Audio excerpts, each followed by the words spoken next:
So I come from a New England background, Maine and Connecticut. My church growing up, which you can see here, was the First Congregational Church of Wallingford, Connecticut, a member of the UCC. The church was founded in 1887 and it's a very typical large brick New England church in the center of town. I found out many years later that this is the church where the rich people in town worship, so I'm not sure why they let me in, but when I looked at their website and I found this information, which if you listen to it, doesn't it sound a little familiar outside of the references to God? Behind our doors and under that spire, the light of God still shines. Our church is welcoming, friendly, and open to all. We enjoy dynamic programs for children and youth. There are many opportunities for involvement in music. Lay leadership and participation are the cornerstones of our community. We support many unique mission and outreach projects. The vision for our community is that our faith, rooted in the compassion and teachings of Jesus Christ, is the foundation of our love for one another and service to the world around us. We proclaim ourselves an open and affirming church. We are a welcome and inviting community where any member from any background or life experience can play a role in the life of the church. We are congenial, not cliquey. People accept each other without regard to background, profession, or political differences. We work well together, like to laugh, and share great joy and friendship with one another. We are a member of the United Church of Christ, a denomination that celebrates diversity and inclusiveness. No matter who you are or where you are on your life's journey, you are welcome here. So this will fold into my story. So it's interesting, my mother and father didn't go to this church. My father worked the night shift, so he was usually sleeping. My mother worked a job plus taking care of 3 children and a house, so she was pretty beat by the weekend. I don't know anything about their religious backgrounds. I did find a little about my mother when I was in my teens. Apparently she had gone to a Latter-day Saints church as a child. And at one point she invited a couple of those young missionary guys to come and visit us. I got the whole story about Joseph Smith and the golden plates. Talk about a lot of strange things that they really thought you would just like embrace. Very, very nice guys, but very weird stuff. By that point in time, I was pretty much off church anyway, so I took a pass. I never found out if my father ever went to church. So Sue, how did you get to this church as a small child if your parents didn't go? Well, our next door neighbors, who were originally from New Hampshire, attended, so my parents sent me with them on Sundays. My mom and dad would hit the big holidays, such as Easter and Christmas, and I do have some great memories of shopping for my little Easter ensemble at the local department store in the next town, because we didn't have, there weren't malls or anything back then. And being the Christmas angel in the pageant when I was 5. And I still have this little blue plastic manger that I got that year, and it still hangs on my tree. So I attended this church for many years, going through all the rituals. I was baptized when I was 12 for some reason, in confirmation. I also taught Sunday school for a bit. The services were somewhat sedate, based on my recollection, and the big thrill was once a month we had grape juice and cubes of white bread for communion. I used to be jealous of my Catholic friends, which made up about half of our neighborhood, because they had so many rituals. I just thought that was fascinating. This was way before any of those scandals came out, so I liked to go to midnight mass on Christmas, just to get my fill of that. So when I was 15, I had a big shift in my life. My father passed away. He had heart disease for many, many years and was one of the first people when they started doing bypasses. At that point, it was really too late. Even if the operation had been successful, he wouldn't have lasted that much longer. So I remember they kept him under sedation for a week back then, versus now where they get you up and moving that, within an hour. He was able to come home for a bit, but then he ended up going back in the hospital. He passed away, he was 59. So, and we had the service in the funeral parlor, And I remember he had so many friends. We had 2 shifts of viewing. And he was in a casket, and that was horrible to me. But nobody talked about cremation back then. Fortunately, my mother was cremated, so that was good. So at that time, I couldn't understand and justify my beliefs how God could let a man who was really beloved by so many people die at age 59. What was the point of that? And to this day, I often wonder, would my life have been different if he was still around? So that kind of broke up my relationship with the Congregational Church. And after that, as I grew up and went to college younger, briefly, and worked, I didn't go to any church services. I've had 2 husbands along the way and a 2-year relationship, and none of them had any religious background at all. So again, didn't go to church. So fast forward to 9/11, 2001. I had turned 40 like 5 years ago. Before that, got my second divorce, was living alone for the first time in my life. So one of the hardest things about that is figuring out how to make new friends, how to find things to do outside of work, and not let that become your whole life. When you are married, you have couple friends and couple things that you do. So this was a big shift for me. So as part of this life change and the trauma of 9/11, I decided I wanted to find a church again. So I checked, and of course, there's no congregational churches in Pennsylvania. But I was talking to a friend about it, and she said that she had once attended a Unitarian church for a couple of months and really enjoyed it. And she was a lapsed Catholic. I had no idea what Unitarian Universalism was, but the three of us decided to attend one Sunday. Remember, the choir was singing, and that hooked me in. And I was the only one of the 3 who returned, and here we are today.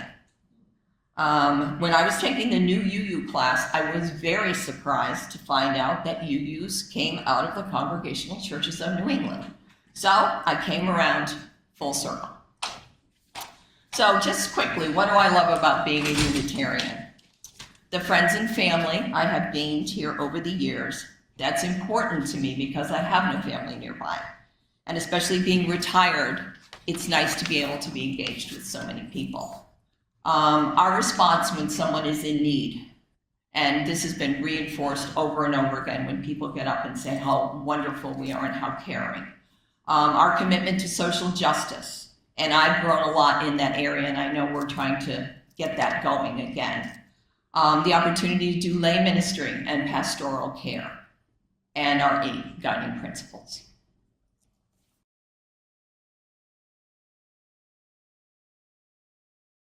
When I was 5, my parents' divorce had just been finalized, and my mother had said that she wanted us to have a sense of stability, and she envisioned church attendance as a source for that. My grandmother, her mother, had been raised Baptist, but she accepted my grandfather's religion of Methodism when she married, which was usual at the time. So my mother was raised Methodist. It seemed like a logical place for us to start. Then, when we moved a few years later to a larger house closer to her parents, she tried to hold religious services in our home. I don't remember how long this attempt lasted, but it looks to me like she still found value there, although perhaps by that point she found the stories and beliefs of worth rather than the institutions. My mother is just as stubborn and opinionated as I am. And I think it's quite possible that somebody told her to do something that she didn't want to do. And adherence to any kind of doctrine began to pale. Surely there was a Methodist church someplace close enough to us that we could have attended if she wanted to do that. By the time we moved again to allow my mother to complete her education, she had abandoned even the vestiges of religious belief. And we worshiped at the church of sleeping in on Sunday mornings. It wasn't until I was in high school and became friends with 2 daughters of an Episcopal priest that I learned anything about religion at all. Kathy and Ruthie and I sang in our high school's chorus together. Ruthie sang soprano, Kathy and I were altos. Ruthie also wrote and performed her own songs. I remember the lyric, this was her favorite song and one of the favorites to hear. wading in soggy Christian cornflakes, drowning as the milky white salvation keeps pouring on. And there was something about lugging to hell with the rest of us sinners. But she told a few of us about singing this for her father, the priest. His response was a weary but patient, I was impressed at the freedom of expression that his response suggested to me, and I began to be interested in learning about Episcopalianism. I even went through the process of being confirmed into the Episcopal Church. The crack in my impressions came towards the end of the series of confirmation classes when we were asked to draw something that would represent Christianity to a native of the South Sea Island or someone else who had never heard of Christianity. I drew a pair of helping hands, but everybody else drew a cross. I don't remember what message I was trying to convey, but it was clear to me that a symbol needs to be explained before it holds any meaning. How a symbol of something was supposed to represent Christianity to a person who had never heard of it before was beyond me. Reverend Bollinger, the priest dad of Kathy and Ruthie, said that I was the only person he ever confirmed who never came back. And that was that. I tried really hard to remember any spiritual experiences between then and when I first attended this church about 18 years later, and I can't think of anything. When I was in college, I was part of a group of music students who sang in a friend's church choir once. I got paid for that, so I don't think it counts. I was part of a youth theater group that met in a church basement for a year or so, but I don't think that counts either. I was married in the Episcopal Church in the town where I went to college, but that was only because my best friend was an organist, and according to him, this church had the best pipe organ in town. I didn't want to play it. I didn't attend any church's worship services as a worshiper, and looking back, I can't really say that I felt like I was missing anything. Maybe music was filling any void that might have been there. It had been growing in importance in my life since I began taking piano lessons when I was 8. I stopped taking piano lessons when we moved from my mother's education, and while the void was filled partially by school choruses, the fact that I don't remember anything of those choruses seems pretty telling to me. They didn't loom very large. It wasn't until late in senior high when I got into the chorus with Kathy and Ruthie that I began to feel like music was the anchor I needed. I studied music in college, focusing on the academic side of music as well as sight singing, ear training, performance skills. The rest of my 20s was taken up with starting adult life stuff like furthering my education, starting a career, getting married, moving to further his career, etc. Music was temporarily shoved to the back burner, but it continued to flicker. I painstakingly carved out the time I needed to sing in community and college choruses for only about 6 or 7 years out of the 27 between college graduation and beginning with Lehigh University's choral union. By the time I started there, my sons had grown up sufficiently and eventually flown the nest and didn't need hands-on parenting, so my time was freer. My next substantial foray into religion began when I started to attend this church. At the time, we met on Lekaweke Avenue on Bethlehem's south side. My husband had expressed the idea that church attendance might be important in raising our 2-year-old son, Nathan. I went along with him, but I said that it couldn't be one of those churches that had the equivalent of a secret handshake. It couldn't be this, and it couldn't be that. I was demanding. Nathan is currently 37, an assistant professor of neuroscience at Georgia State University, and the most excellent dad of 8-month-old Simone. Congratulations, UCLV. You had a hand in raising a good man. And he bridged and he finished, he did the entire program. So Nathan got everything we got to offer, including the arguing.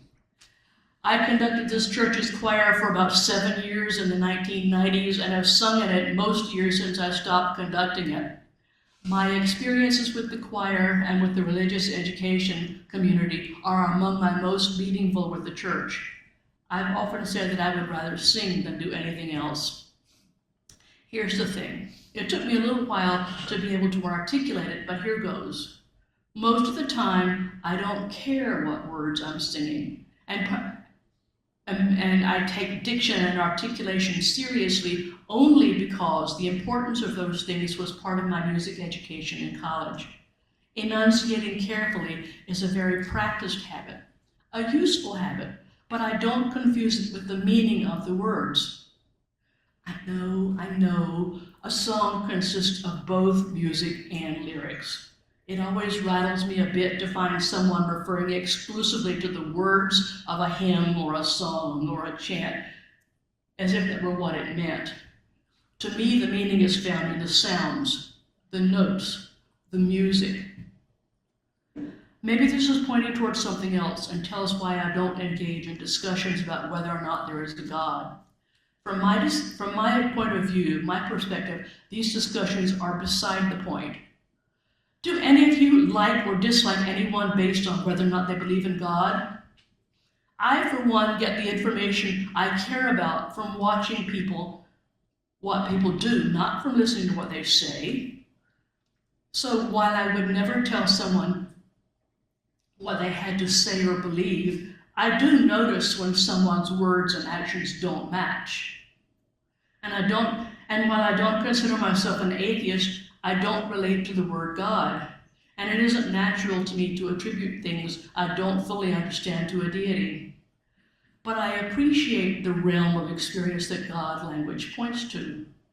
I understand the awe inspired by the grandeur of the sky, a newborn baby, a flower, the Hoover Dam, Beethoven's Fifth Symphony, the care the neighbors in Minneapolis took of each other during their recent occupation, or the skill of someone from our healthcare industry.